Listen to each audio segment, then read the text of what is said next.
Oh, it's this time.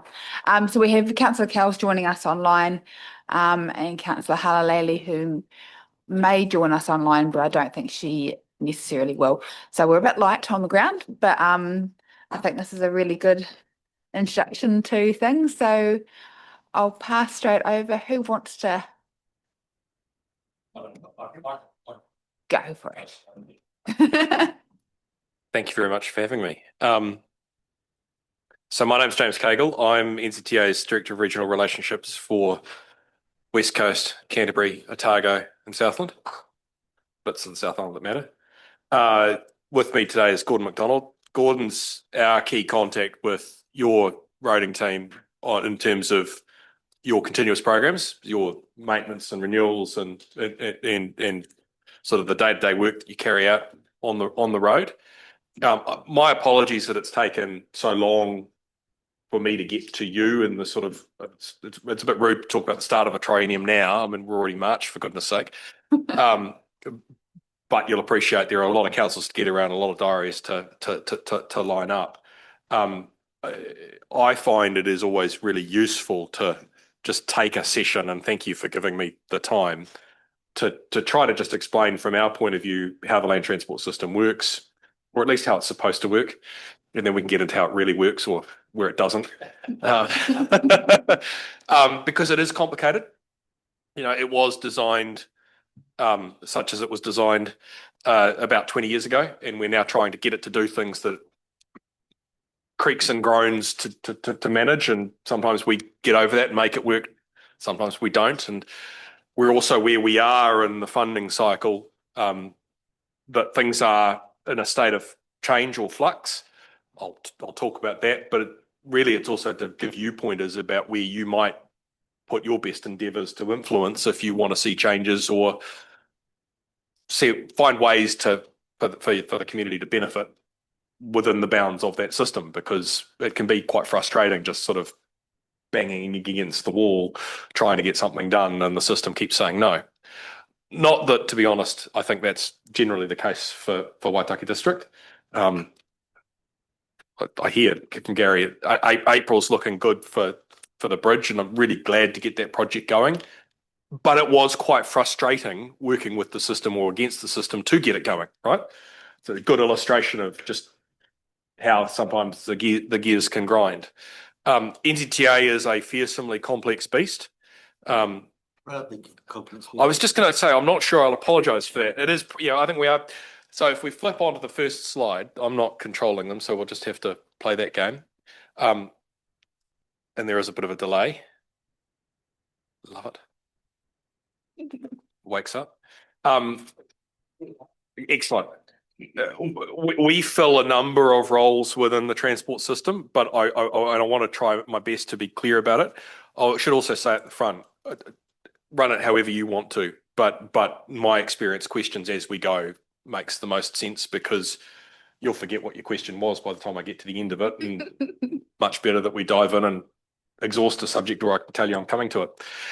If you can see the run on the right of the screen, you can see the way we describe our various roles. Some of them are very clear in statute. Some of them simply fall out from the mechanics of how we need to run things. But I will run through them. So we are, such as there is any one entity, we are the planner for the land transport system. We try to maintain about a 30-year view of the demands and needs on the transport system. We are about to issue the latest version of that 30-year plan.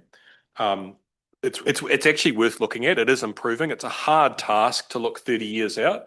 A lot, you'll appreciate, changes over that time, particularly with population growth pressures. But I think we're doing an increasingly good job of capturing the needs of the system. Doesn't mean that the system then responds to those needs necessarily, and we'll come to why and how. But it is good to, I think, to know that we are trying to capture it, and if we've missed things that you think are of significance, it's always good to flag them and let us know and see what we can do. Jim. Yeah,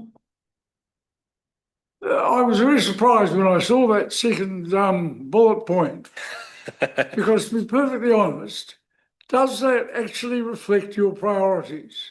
Because if it does, what you are telling us today is that essentially residents associations, urban groups and advocates, school communities, pedestrians, cyclists, public transport users and operators, the whole commercial sector, farming and all the rest of it gets lumped together under the generic and rather dismissive term others. So are you serious that your priorities are iwi, local government, and everyone else just gets lumped in on a kind of a generic potluck basis? Well, I wouldn't call it potluck. Iwi and local government have statutory roles in the system, so there are sort of statutory flows in the way that we need to work with them and are required to get things done. I won't say the others are nice to have because I think they are need to have, but they are a different order of engagement partner, often much more place-based. Sorry, much more why? place-based. Merely because Through the chair, please, Jim. Oh, no, it's okay. one is well, I can understand that you have a statutory duty, but I would have thought that the duty of care to the 80% of the population that's captured under the heading other Sure. is equally important. Look, it's very important. I don't for a second take that as a way of sort of dismissing. It is just simply a way of listing it out. And if it's taken as dismissive, then I'm happy to apologise because we genuinely do. I mean, my part of the business is entirely about working externally with groups to then bring that knowledge and interest and care into the system to try to make it better, to try to break it from what could otherwise be quite an ivory tower of expertise and sort of, probably very heavily engineering dominated view of the world, right? And I guess, if you will, Jim, this is a bit of an example of who they work in partnership with. And a lot of the stuff in the communities is probably done in partnership with councils. So it's just recognised that I don't think there's a prioritisation put in that bullet point. I think it is purely a walking through and the way they go about things. And partnership needs to be, a lot of the community stuff needs to also come through councils. Well, that was my question, and in fairness, David? James, David's my father. Oh, David, really? Yes, I know. I know.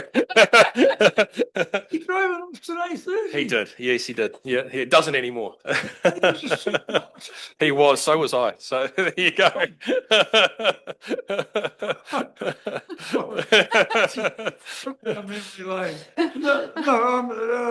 James made the point that there are statutory obligations to the first two. So to some extent, they do reflect priorities, but equally what you've said, if I take your answer to my questions, if I understand them correctly, you're saying that you place equal emphasis on the others, although they fall under a different head. Equal, I think, just smooths it over. I think it really does depend. Transport happens at a place, right? It's very place-based. And so whether you're engaging with frankly the local RSA because of your impact on the War Memorial, or it really depends what you're doing. And so I don't want to equalise, but to the Mayor's point, I think that actually is the most important point here. I spend most of my time engaging with local government as the voice of community, right? I mean, yes, there are groups that organise and are loud, and rightly so. But yeah, but you're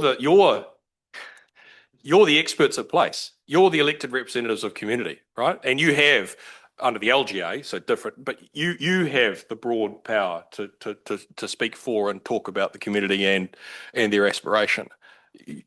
That relationship with local government is baked into the land transport system, but it is also just frankly just deeply important in terms of how we work. And compared to other government agencies, we do try to structure ourselves to face local government and to talk to local government, because we can't frankly just be a bunch of people sitting in Wellington coming up with bright ideas. I mean, frankly, I go to Wellington as little as possible if I can avoid it. Look, briefly, just running through the rest, because we'll come on to regulator in a minute, because it's really important. A lot of our conversations dwell on investing. Can't escape the fact there's an enormous amount of money flows through the land transport system, flows from central government. I don't want to understate the impact that the role that rates plays in the land transport system, but most of that is spent in engagement with us, and we'll come on to subsidies and how that works. We are a large capital project deliverer. You know, we deliver very large capital projects for the Crown. We don't often deliver local government projects, but for example, right now we're building a bridge in Ashburton, or we're about to start building a bridge in Ashburton, and that is a project in partnership with Ashburton District Council because they have no expertise in delivering such large projects, and we do and we can, so we will. We are, though, trying to lean increasingly into the bottom too. Crown policy has changed. That's very helpful. That has put the focus back on our asset management. Everyone has a view on the state of the state highway in their local community, and that's great. But you know, we are trying to do a better job of managing the condition of the state highway. It is the Crown's single most valuable asset on the Crown books. It's valued at just under $90 billion. And we are also increasingly, and it's a non-statutory function in that sense, but increasingly trying to understand that we impact people's lives in the way that they deal with us as a customer. Quite distinct from being a regulated party, and I'll come back to regulation on the next slide, but people transact with us on a daily basis in terms of driver license issuing, you know, getting their car registered, or even just frankly trying to use the state highway to get from A to B. And the way we manage that, come back to asset management, the impact we have with delays and things like that disrupts or helps them do their business. And we could probably do a better job of being clear about what people can expect from us as customers. If we go to the next slide, but sorry, Melanie. So just on the Ashburton Bridge, is Yeah. that more your project though because it's state highway or not? How does that work? I wondered if it's complicated, but it was and really is a local project in the sense that it's a local road project with a significant bridge. Ashburton were clear they couldn't afford it. We found a very insert your adjective, cunning, complicated, bespoke way of overcoming that with the previous Minister of Transport. So yeah, the bridge itself will be a state highway asset, and that's the way the Crown has found to fund that higher than we otherwise would. But step away from that in principle, it's a road and bridge for the local community, part of the local roading network. And while ownership and maintenance has its complications, even if we had found a different way to fund it, I'm almost certain we would have ended up building it for them, because Hamish and the council are very clear. There's no expertise there to deliver large capital projects like that, whereas it's something we do very regularly. Gordon. Just one, sorry, Councillor. Just one other complication is that the council are providing the access road to and from the bridge, and so it's the state highway involvement is purely in building the new bit of kit, and there's considerable expense on either end because there's no roads there at the moment. So it's a wee bit more.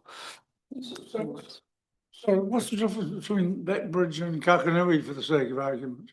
A ministerial agreement, ministerial involvement, I think, in the short answer. Oh. Politics is the other way. Does it reflect our expertise? No, no. Honestly, on Ashburton, I would simply say it reflects a very long and concerted campaign by Ashburton to achieve a particular outcome. Dan? Councillor. Thanks, James.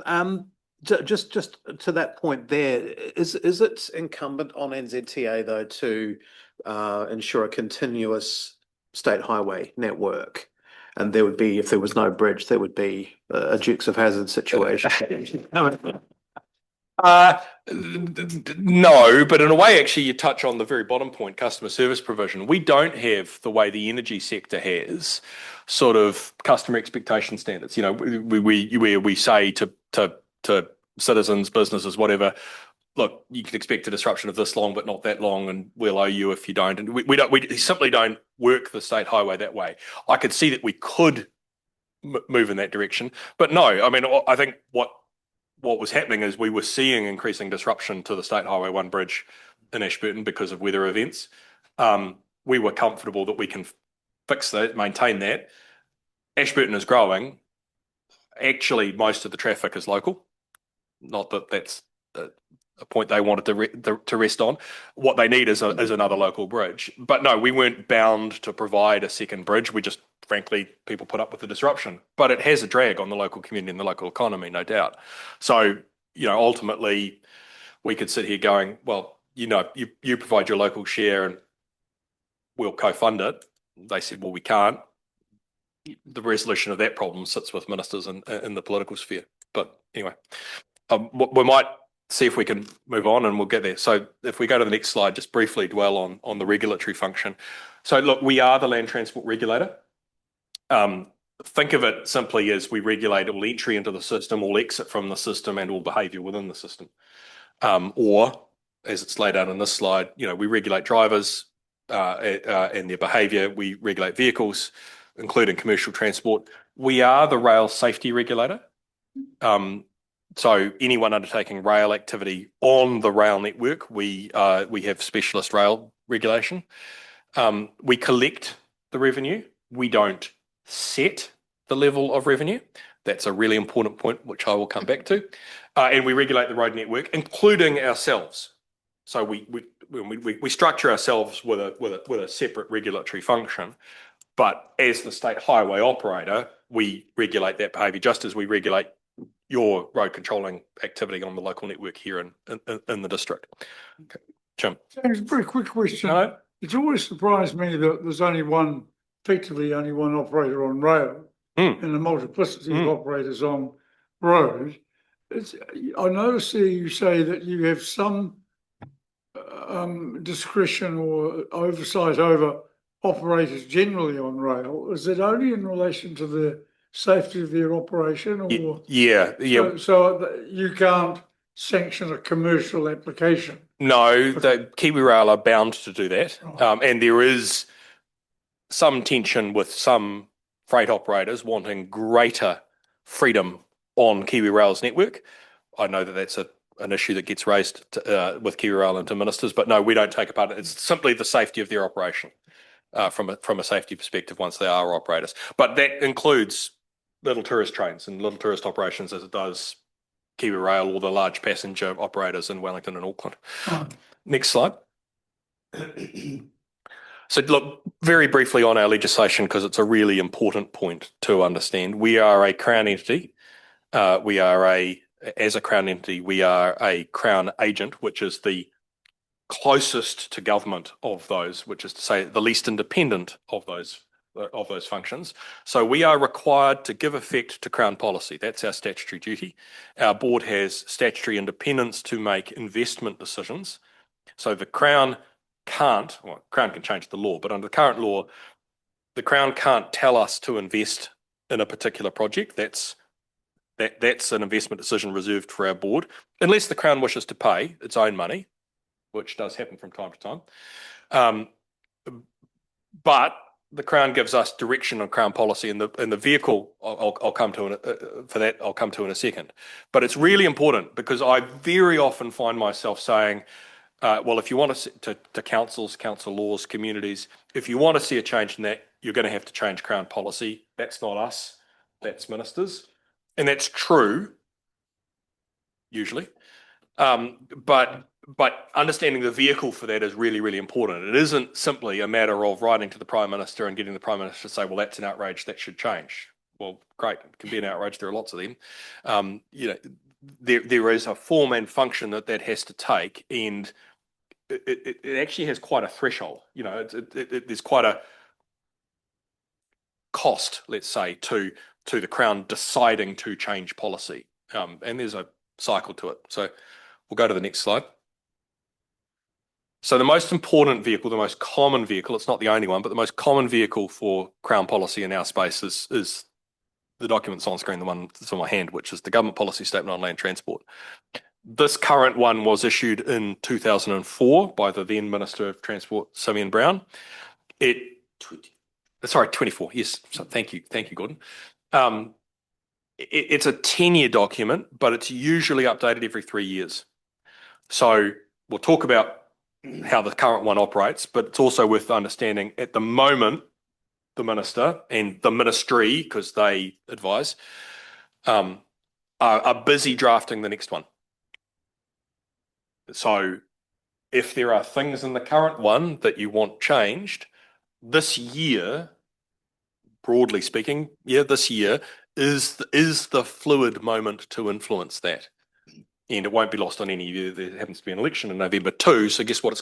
It's extra fluid. I can feel you got a question on there. Yeah. Yeah.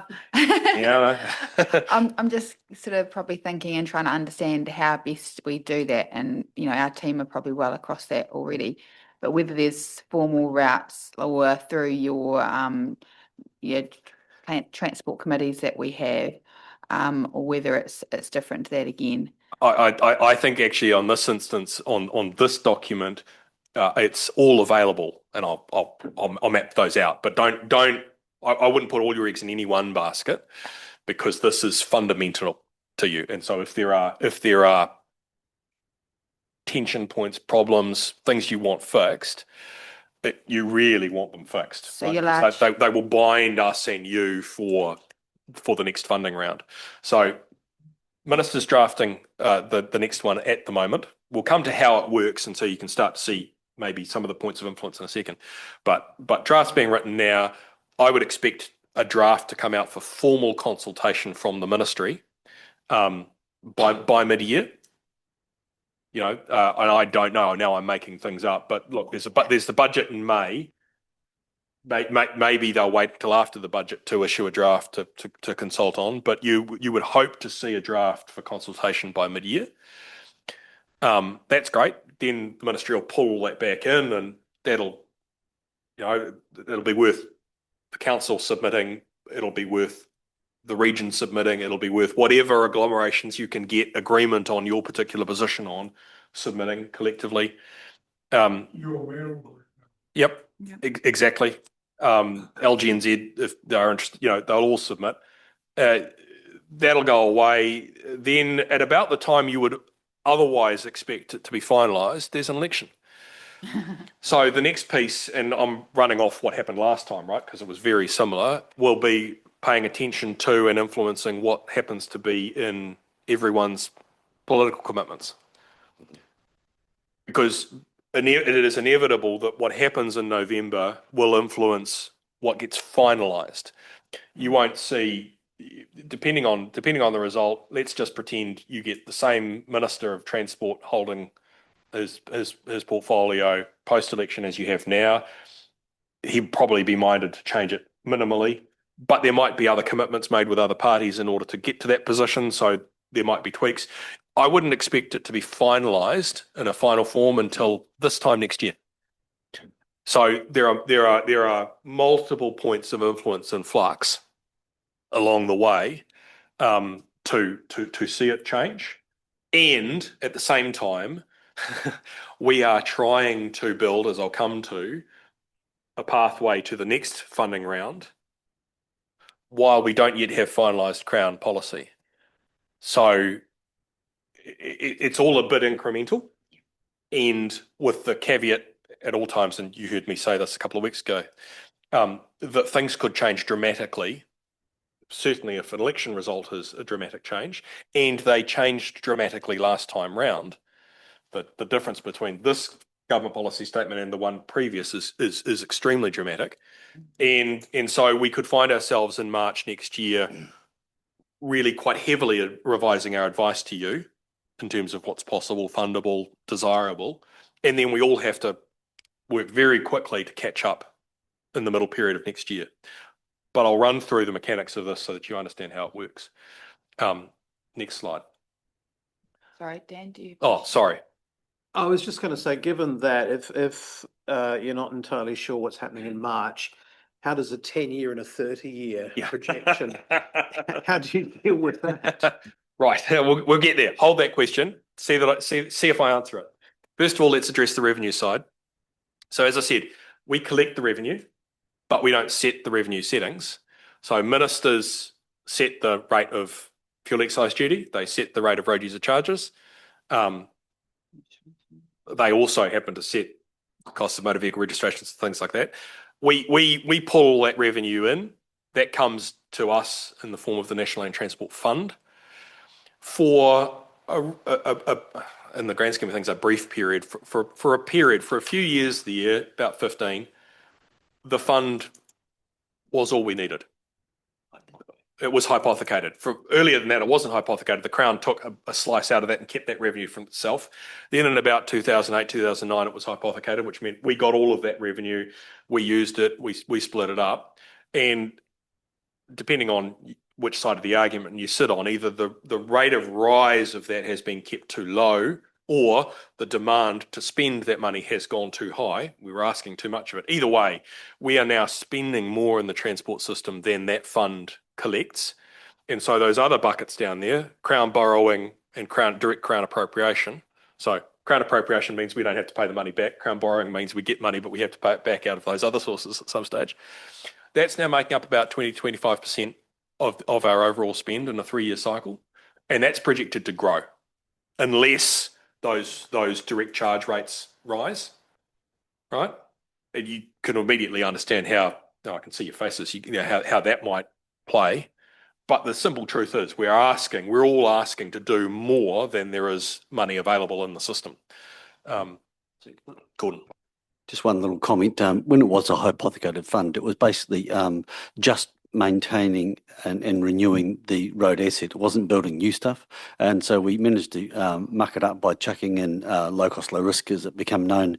And that basically meant that it stopped being hypothecated because that there was so much being put into that.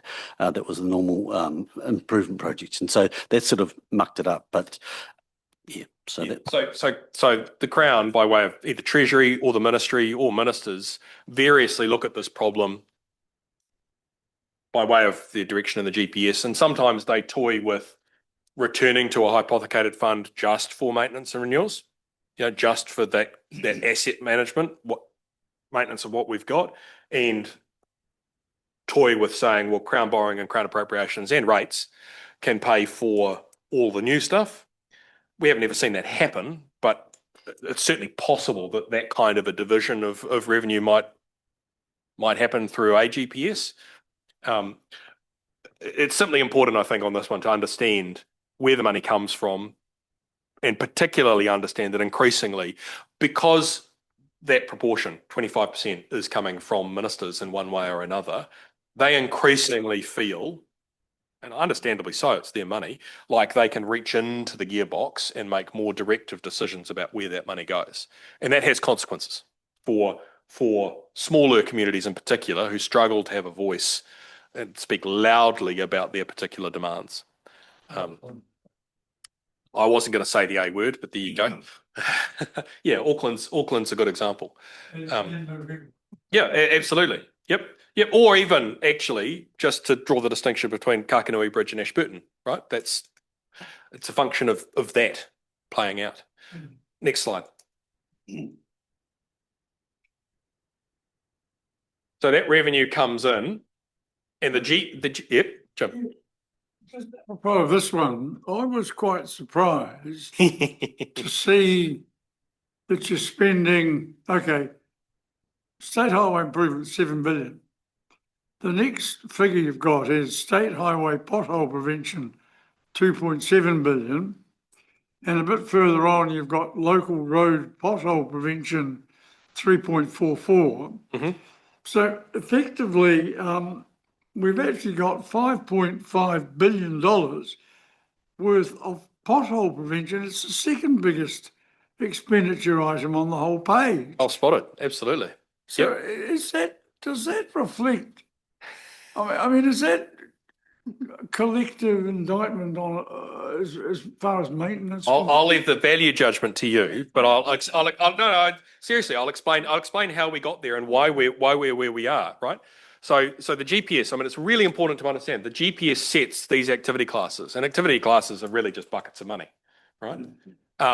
But that is a usual mechanism for ministers to intervene. They go into the system and say, okay, we can expect this much revenue over the 3-year period, and we'll divide it these ways. And that's all very normal and sensible. What they actually do is they set minimum investment levels in each activity class and maximum investment levels in each activity class, and then leave it to our board to balance between them to hit the policy objectives. So the numbers that you can see there aren't actually the GPS numbers. They are our board's decision within maxima and minima. Right. Okay. They were still very constraining this time round. Now, the other thing that you need to understand in this cycle that we're in at the moment is that the minister at the time said, you haven't spent enough on potholes, maintaining the condition of the pavement. So I'm going to use the powers that I have to force you to. So if you look at, from a state highway perspective, the first 3 on the top of the state highway and the next 3 are local roads, but they're basically mirrors of each other. One pointed at us, one pointed at local government. The pothole prevention one, and then the next one, the operations one, and then the mirror for local government. Those used to be combined pools in one, effectively, maintenance and operations bucket. And the minister said, nah, you've been playing the system for a long time.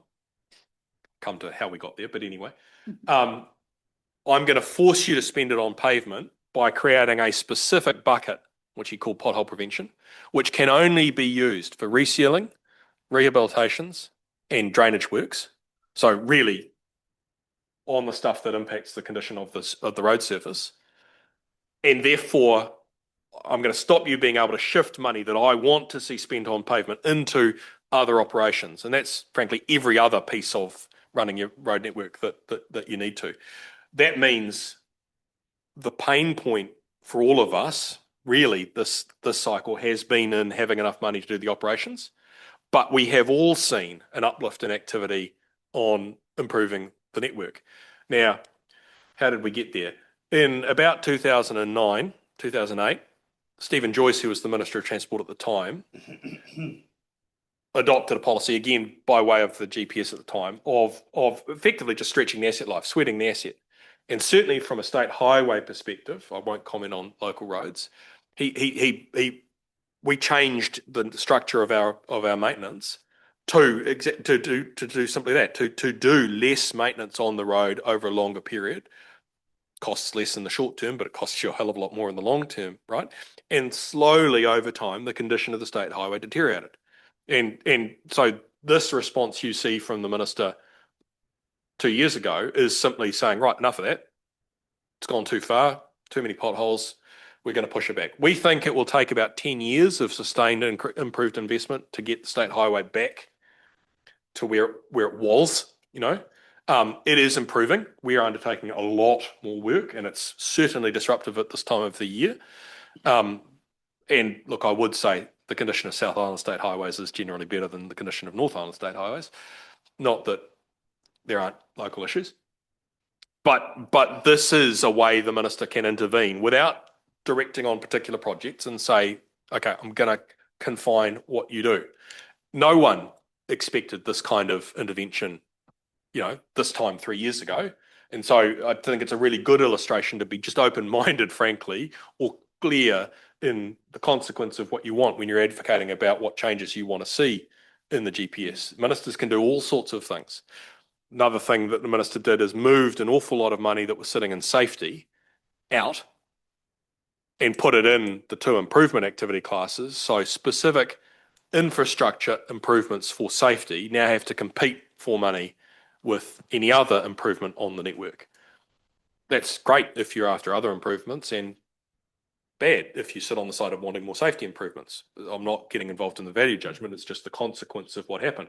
That safety bucket now only funds the New Zealand Police for their road policing enforcement, our national road safety promotion campaign, so the ads you see on TV, and a little bit of money left over for some regionally based road safety activity.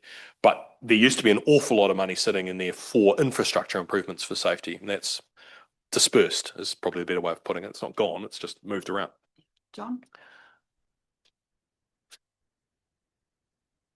Interesting, James. Thank you. Welcome.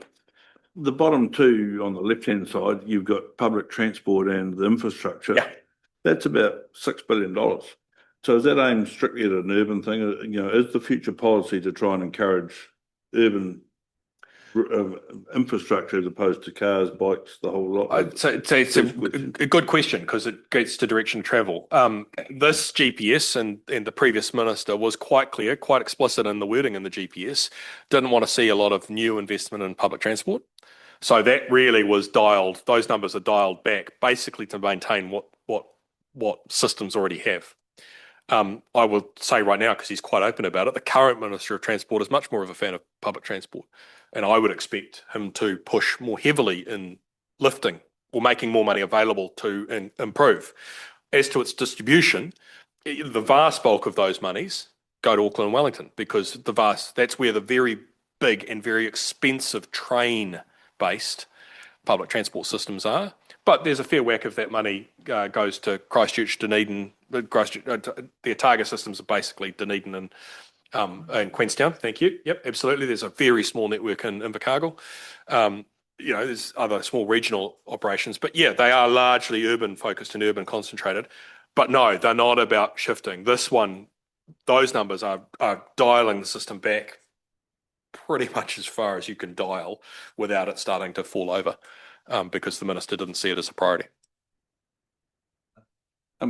Part two of the question. Yep. So you've got $1 billion there for the rail network. Does Kiwi Rail actually pay a percentage back to the NZTA for the improvements of their systems? No. And look, that $1 billion for rail is just a drop in the bucket of the overall Crown investment in rail. It is a little bit anachronistic. You do see sometimes people saying, well, why does that continue? There's undoubtedly a benefit to the road network by having a rail network and shifting stuff to rail, but I wouldn't want to pretend that that's the overall investment in rail. It's not. It's just the only amount of money flowing through this mechanism into Kiwi Rail. Kiwi Rail's overall capital plan is much, much larger than that, but that's a direct Crown transfer straight to Kiwi Rail. John, then Sven. And finally, your third one on the top, state highway operations. Yeah. That looks like road management. Can you change that picture? Because to me, that's probably one of the biggest costs we've got that actually doesn't produce anything. We'll do our best. We'll get on to road codes if we've got time. Is there another question? Yeah. Just on the theme of where the money's coming from and going to, Sure. will the new digital road user charges provide information on where the money is being?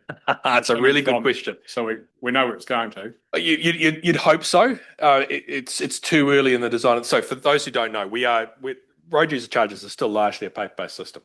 It's old, it's clunky. It is what it is. But ministers and ourselves all recognise that fuel excise duty has a limited shelf life. As the fleet electrifies, as it moves away from petrol, the fuel excise duty is an amazing collection tool. It's the most efficient tax that the Crown collects. We send a bill to 4 companies. It's great. But as the fleet mix changes, that's being undermined. Yes, this government made the decision to make EVs pay road user charges, so that makes up a little bit of the gap. But we see a future where we're just increasingly leaning on an out-of-date system and doesn't give you very much information or control. So we have a project to move to what we call ERUC. It's just electronic road user charges. How that system is built, still too early. We're busy building it. But you would hope that it does exactly that it provides us all information about where people are. And look, there are undoubtedly privacy issues to navigate here, right? But it is an absolute bugbear of local government that people feel. I won't comment on whether it's true or not because I'm not sure I have the facts, but that revenue isn't being returned to where it's being generated, right? And I'm not, that will absolutely be a call for the Crown to decide whether that's a good thing or not, but we're all punching blind. No one can actually say. At the moment, we're relying on statistics that get really heavily skewed. Richardson's pay all of their road user charges in Invercargill. Fonterra pays all of its road user charges in Hamilton. their trucks aren't just driving in on the Hamilton network. So at the moment, people look at those statistics, very great if you're Waikato and you say, look at what road user charges we're paying. Yeah, but you're paying for a national fleet. So actually knowing where those vehicles are, particularly the heavies, because it's the heavies that do the damage, yeah, I can see that there'd be quite a different conversation with local government about where the money could go. So definitely one to watch for the future as we move towards zero. Yep. Yeah. I'll move on to the next slide. So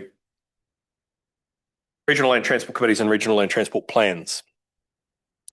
This is the Horizons one for what it's worth. I mean, and Waitaki is covered by the Otago one, although also mentioned in the Canterbury one because there are very clear, understandable interregional issues. So the way we build the funding system is guided by that policy direction in the GPS.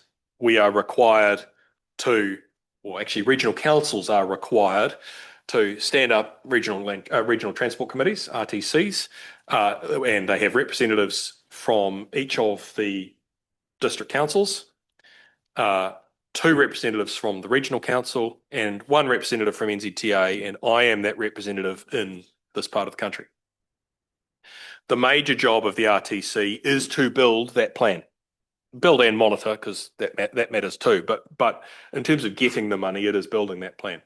So we are probably faced with the next 12 to 18 months of building the next one. Think of that simply as the 10-year plan for land transport, which is the aggregation of your transport capital plan, your transport plan that you build. So the very first step is you build your plan. We suck that through into the regional plan. We put a regional strategic lens over the top of it. But the most important element of it is simply the aggregation of your plans, plus the regional breakout of our plan, which I will come to. And then probably by mid-year next year, we pull that through and aggregate that into a national land transport plan that has to give effect to the government policy statement. So your plan can be whatever you like it to be, although there's clearly economic trade-offs and fiscal trade-offs to be made in terms of what we will fund or not.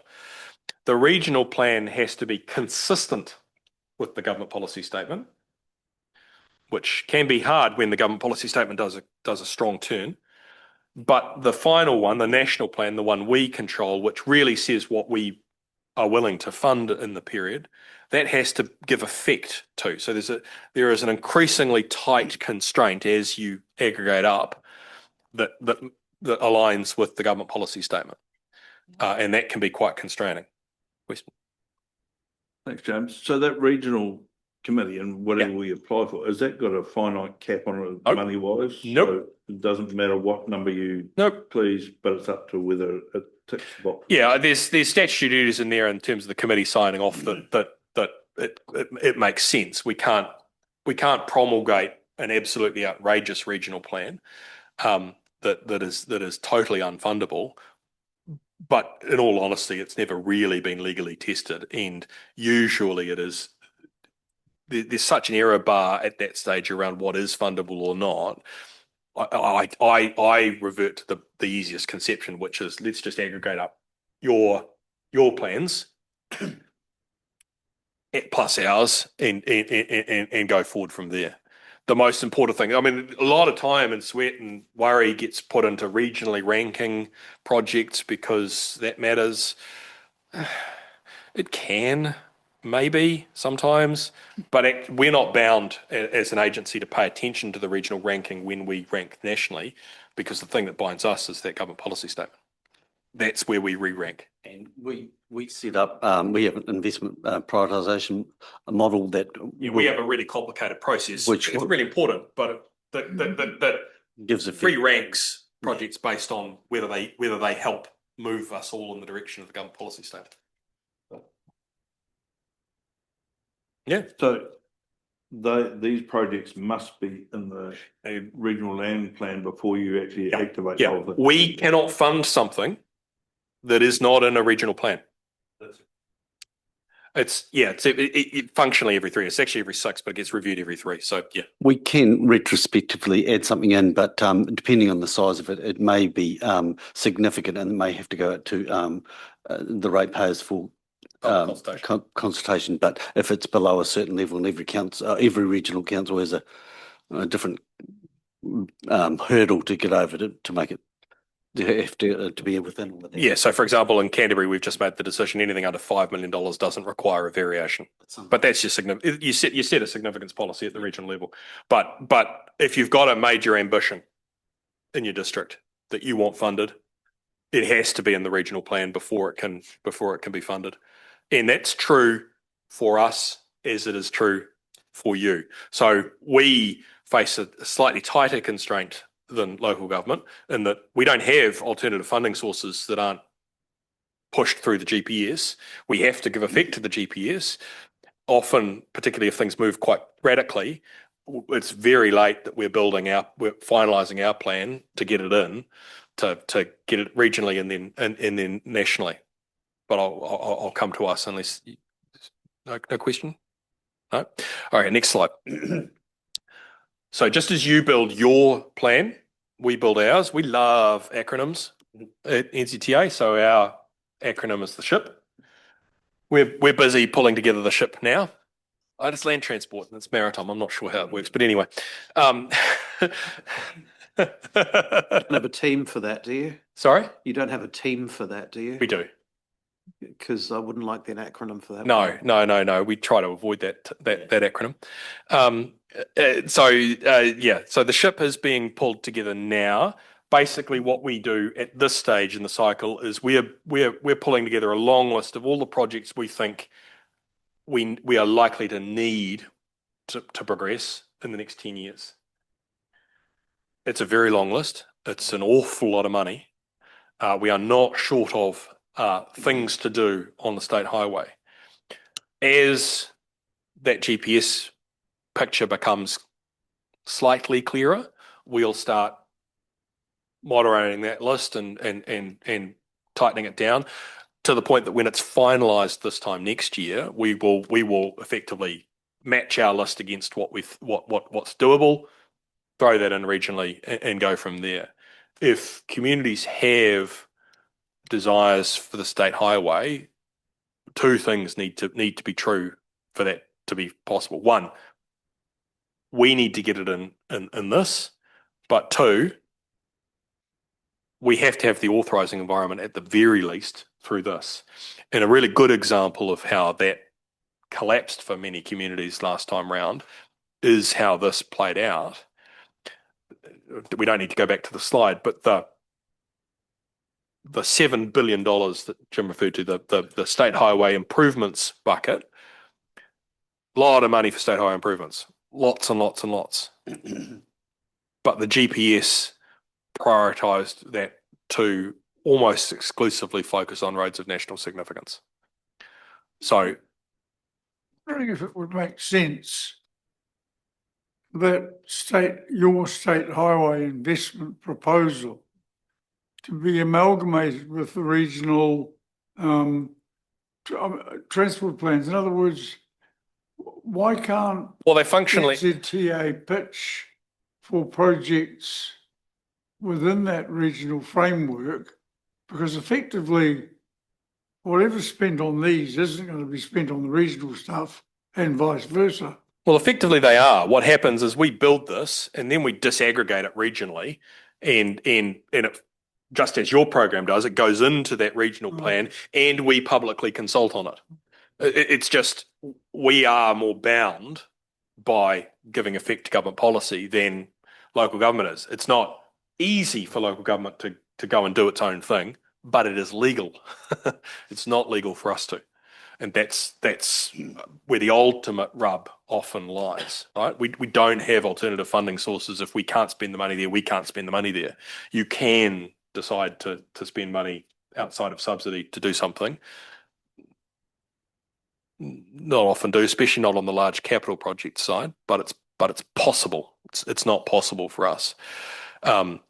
Just Jim, just to come back to your point, the key thing though to understand is timing wise, it can be very difficult for us to engage properly with local communities on our slice at the same time as Crown advice is changing, right? There's a very narrow window there, March, April, May next year probably, where we've got clarity on Crown policy and we can go out and meaningfully engage with communities, as opposed to what happened last time where in some regions, Canterbury in particular, the region went out and consulted on their plan November, December last cycle.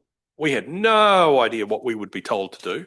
So we consulted on a proposal that looked vastly different to what we ultimately ended up having to do. And it is what it is. But I'm sure it was very frustrating for local communities to engage with because we pulled the rug out from under them. And that's just the way that played out. Next slide. As I say, it all ultimately aggregates to this: the National Land Transport Program, which is our view of a 10-year funding program, and government is increasingly leaning into 10 years. I expect the next GPS, of no matter who ultimately writes it, will dial up the 10 years even harder. We've been really on a 3-year funding cycle, and as with local government, you're 10 years, but the first 3 years matters more. We don't really indicate a lot of funding certainty outside of 3 years. I expect us to be told to be more clear about what the out years look like, and I think that's very helpful for local government. There's quite a mismatch at the moment between our program and yours in terms of timing. Nonetheless, as we said earlier, a project has to be in the NLTP in order to get money from us. And in order to be in the NLTP, it has to have been in a regional plan. That's the cascade. Having said that, it's a requirement, not a guarantee. So what we end up saying in the NLTP is that we indicate that something is available to be or able to be funded. That doesn't mean you're guaranteed funding. There are a whole bunch of procurement and other things that have to play through ultimately in order to actually get the money paid out. And awful lot of ambition contained in a document like this at the beginning of a period. And it is worth saying, I mean, we are coming into the back half of year 2 of the current 3-year funding cycle. It's becoming increasingly clear to local government as to us what may or may not actually play out in year 3 in terms of what physical works are possible. And so in some cases, we are entering the period where ambition is overmatched reality, and we will have money available in some places. We might have flexibility with agile councils to find ways to move things around because we don't carry forward funds, right? So if we've got a big project on the books that we thought was going to happen in year 3 and the council's changed its mind or circumstances have caused something to not happen, we can move that money around. And so year 3 can often be quite an agile period for agile councils to get work done if they're ready. If there's still local share. If you've got local share, it's the time when we can go, or maybe we can make magic happen. See, I feel a question. Yeah. So I'm just thinking timeline. So, from the time you actually get it onto the regional plan, what is the guesstimate on the time that you actually, from the time you initiate it to the time you actually get paid? Well, so regional plans go up. We'll all consult as regions and get them done first half of next year. They come to us by mid-year next year. We are required to issue the next National Land Transport Program by 1 September next year. We try to do it earlier. It's really hard if Crown policy changes really fast in that first half of next year. There's a lot of work to be done. So we have to issue it by 1 September, but that is 1 September for the financial year that has already started. So actually the turnaround's quite fast. Now I've got Brent with his hand up. Yep. I'll go to him quickly. Brent. G'day team. Sorry I can't be there today. Got some bugs that I don't really want to share around. Good on you. Really informative and good to know how the big stuff and that's happening. I've got a wee question around how do we feed into smaller things? We spoke earlier at the start. Jim sort of alluded to our smaller communities. For I'm up at the Ahuriri, and so we've got Omarama, Otamatata, Duntroon, Kurau, and Ohau, so all very small communities. Um, at the end of this term, I'll be 15 years. It's 5 terms between community board and councils, and all 4 past ones I've had a meeting directly with NZTA members about our speed zones through some of our small towns. And I know that around our schools, there's a couple of good information points that are coming out, I believe, good news stories. But we're still been pushing and pushing to have some. How does that smaller stuff, policy or I guess speed zones, how do we actually as small communities feed into something that's meaningful and that'll actually get change? Because I know there's a real desire within our communities, and we're a growing and busier network up this end. It's a great question, especially around speed. Look, first of all, speed, we are highly constrained. So when I said we're the regulator, we don't write the speed regulations. They're written by the minister. And the current speed rule was definitely written by the minister. We do enforce it, including on ourselves, as I say, and on you. We're required to. Yeah, it's our job to enforce it. The short answer to your question is happy for you to come to me. Very happy to sit down and get team members or myself to meet with you or local communities, talk through their issues. On speed specifically, though, we are very constrained by the rule of what is possible. I've got a number of communities I know we'd love to work with to lower the speed, but the rule won't allow it. And for the communities where it does allow it, and happy to be clear about which bucket a community falls into, the rule requires an awful lot of work. So it is practically quite a lot of work to do. So we can only do so much work at a time, and we're beginning to work through that now. But one point you might want to raise, and I can hear the clock going, and I've got one more slide I want to dwell on in particular. One point you might want to raise with the minister currently or potential future ministers is changes to that speed rule. If speed is a particular issue for your local communities, the speed rule is not facilitative of community outcomes at the moment. It was quite clearly directed at keeping speeds pretty fast. And that's a value judgment for ministers, but that's something that you might want to represent. Thank you. Feel you. Just going to say, because I'm going to have to excuse myself, but No. while you jump on to the next one, just a few things, because I'm just going to have to jump out of this next meeting as well. But I think around the advocacy kind of discussion here, and where there may need to be a bit, that's probably our assets and infrastructure committee, if we can start having our team sort of feed through where they see there needing to be wider conversations for us to be having. And that way we can start to feed in those conversations where we see from a political lens where that is. But yeah, it'd just be really interesting for us to tease out after this meeting at some stage how we sort of how we can help, I guess, because we haven't had much of a chance to hear from you guys at all. But no doubt you're across most of this, but it might be helpful to hear it from your perspective and how we can work together to make that happen.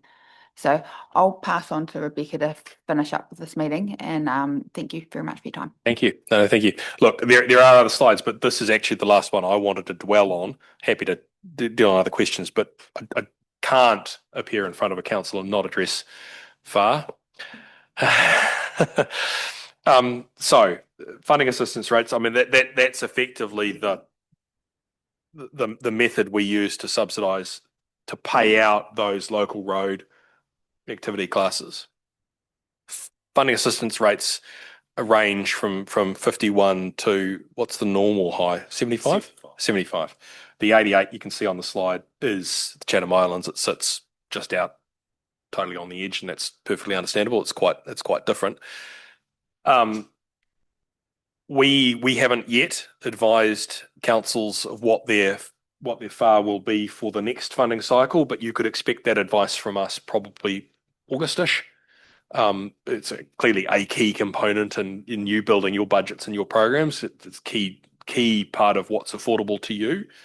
And any hint that we might entertain changing the policy to set funding assistance rates is one that you will want to look at very, very closely because it has huge impact for you. I'm not suggesting that we are. In fact, at this instance, we're quite resistant to changing policies in the face of some councils seeking changes. For example, Southland District are quite clear they would like us to drop the floor, the 51%, back to where it historically sat before, about 45. That would see the very large councils like Auckland, large and wealthy councils like Auckland, slip lower, which would see some councils benefit from more money being available for them. Southland haven't been successful in convincing our board of that yet, but it's an issue to pay attention to. The other one that is worth mentioning on the slide that isn't mentioned in the text is our emergency works policy. So it's functionally a version of the funding assistance rates. We are increasingly facing very, very large costs to the system from emergency works. The board a couple of years ago now, 2 years ago now, sought to change our emergency works policy because of the impost on the fund, because of the risk to the fund.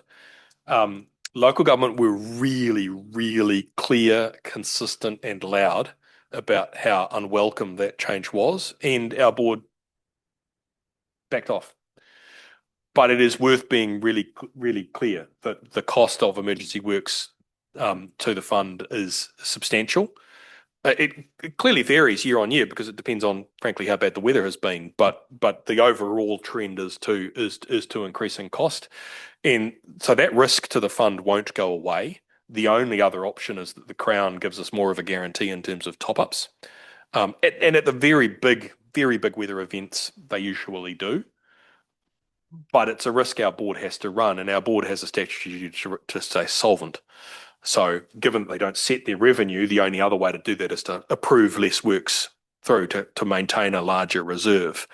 So it's a live problem for our board, and one with clear impact on local government, because if we pay out less for emergency works, that means more of the cost sits with you for your local networks. And so I'm not trying to scare anyone. I just think that is one that you really want to pay attention to if anything changes, because it will have clear impact. I've got questions, Sven and then John. Sorry. Yep. There's quite a lot of old bridges around the country, including both the local and state networks. Is that factored into the funding system as well? And then especially when things change, like the raised road at Mahino will put more pressure on that old bridge and so forth. It is, and it's worth saying that for many councils, the change in how bridge replacements were funded in the current government policy statement made it harder, frankly, to get bridge projects over the line. We are increasingly seeing, we're seeing what we're seeing. We've got a wave of bridge replacements approaching us. The age of structures is and when they were built, we're approaching that first big wave of building in New Zealand back 90, 100 years ago, and we can see those old structures approaching us rapidly. So we're quite clear in our advice to the ministry on the cost of that and the risk we run of not addressing that sooner rather than later. But it will ultimately be down to ministers and how they direct the funding. But that might be something that local government wants to be clear about is the risk on their side too. We've certainly talked about it at a regional transport committee level. Yeah, structures is definitely one we want to pay attention to. So just bridge-wise, James, New Zealand's been renowned to do the cheapest job they can in the best way they can. I'm not being sarcastic. That's so the bridge abutments actually went into the riverbed as such, and then they pushed the soil up to make. And then they wash away. Yeah. Yep. So since to take that further, is there any thought going back to why? Because we now have no more braided rivers. Those confined by willow trees. We have the fall from 3,000 feet down to the coast in 40, 50 k's in a lot of cases. So we're actually, what I'm trying to say, is there a lever we can pull that'll actually make those causes go away? within reason. You understand what I'm trying to say? I do understand what you're trying to say. I don't think it's something we've turned our mind to a lot yet, largely because on the state highway, if I'm thinking in this part of the world, we haven't really got there yet. I mean, the one obvious one is the Ashburton Bridge, but that's a foothill fed. It's not one of the big alpine rivers yet. We're not yet at the point of replacing the really big state highway bridges that connect this side of the island. I think it's worth keeping in mind and worth continuing to raise. I'll certainly take it away and ask questions. It's ultimately one we would address with the regional council. You know, they are responsible for the consenting environment there. And I think about what we're doing on the Ashburton. What we're going to build there is, I mean, new bridges are light years away from where the old bridges are. There's nothing better than a new bridge. I mean, they're just amazing, and I'm sure you'll see that in April. But the overall point is, with allowing those rivers to breathe just a little bit more, giving them back their braids where we can, it does pay dividends in terms of resilience. It really does. I think the biggest. Think of the difference between the Waitaki and the Rakaia, for example. The Rakaia is so wide at the state highway that there really isn't much of a risk to that bridge from the water side. The risk is actually more on the traffic side because the force of the water is dispersed so well across that braided river. Yep. No, I'm sorry. Yep. So, James, just very quickly, we were provided with Yeah, you've got my slides. Slides. See what else I have. Yep. with all of the workshop. I've got a couple of very quick questions relating to the slides that specifically address the Otago Yes. Southland. I thought you might. First of all, there's a reference to pothole investment 24-25 being simply 175 million, forecast $500,000 in from 2024 to 27.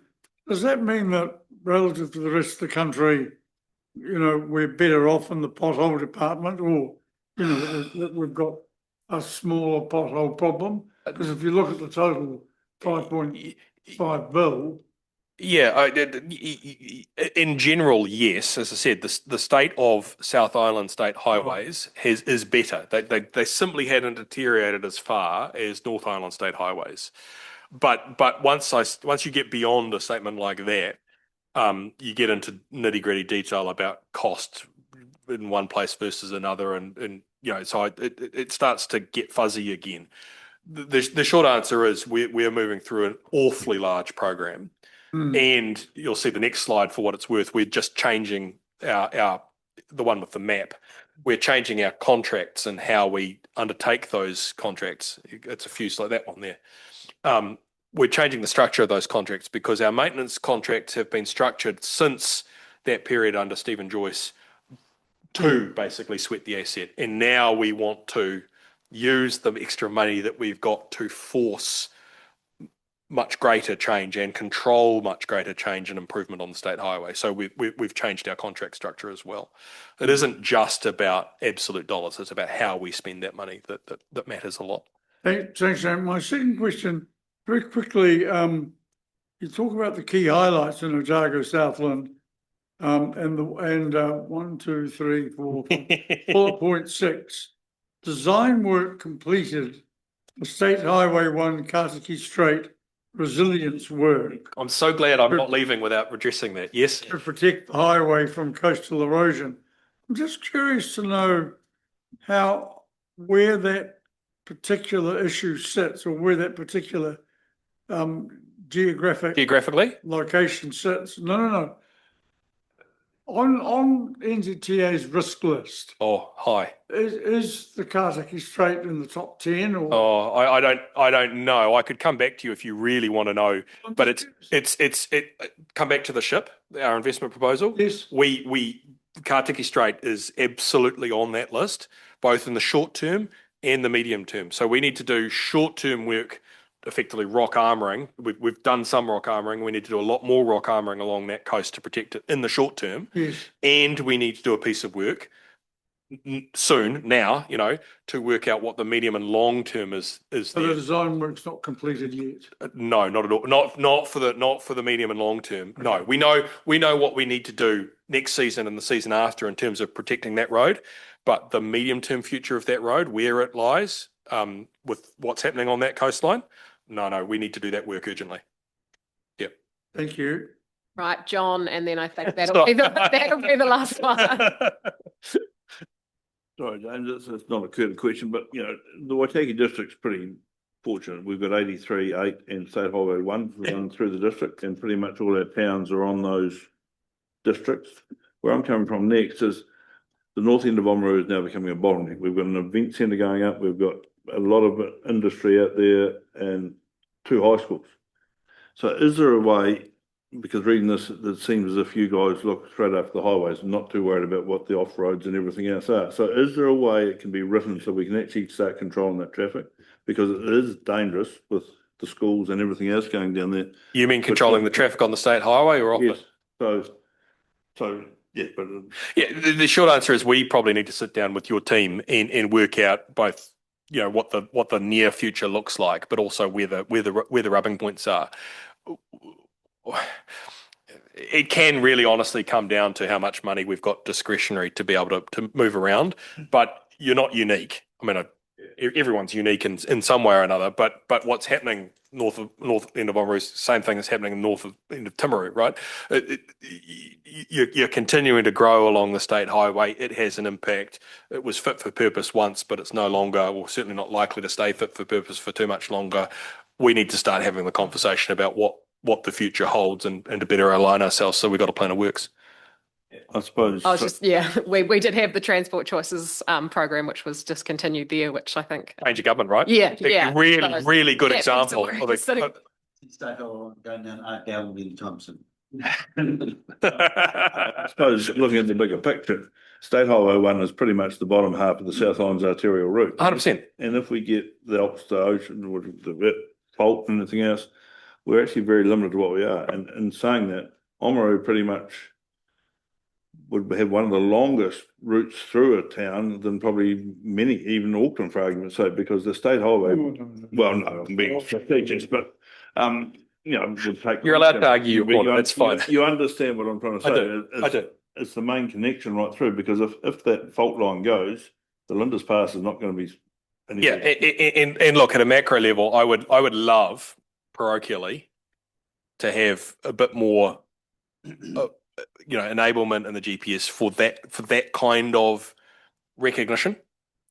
State Highway 1, I mean, there was, I'm going to get the date wrong, so I won't try, but I remember the storms 4 years ago, 5 years ago. Yeah, we lost the bridges on State Highway 1. We actually lost the bridges on State Highway 6 at the same time. We had the island entirely cut in half. It's very vulnerable to that kind of an event. Increasingly so, and I'm not clear we recognise enough at a high enough level the impact that has the further south you go. You're at the very end, the supply chains work north to south. I mean, it's why we're getting the Ashburton Bridge, but that's only a single point on a very long, vulnerable corridor. Yep. I guess to John's point, with that work that was done though with the Transport Choices Oamaru program, like what does that look like potentially, because that work has been done to try and. It's a good point to pick up, but to risk of repeating myself, we have to have the enabling ability, and that sort of program was something the minister at the time was dead set against, right? So again, that's come back to your points of advocacy. If that's the sort of thing you want to see in your community, you need to be clear that you want to see the enabling language in here, because otherwise we can't do it. All right. Sorry about blowing your time frames. No, that's really helpful. Thank you so much for coming and joining us today. Even for those of us who've been around for a bit longer, it's helpful to run through. Any final questions, comments? No, excellent. We'll move on to our next committee meeting. Thanks so much. Appreciate it.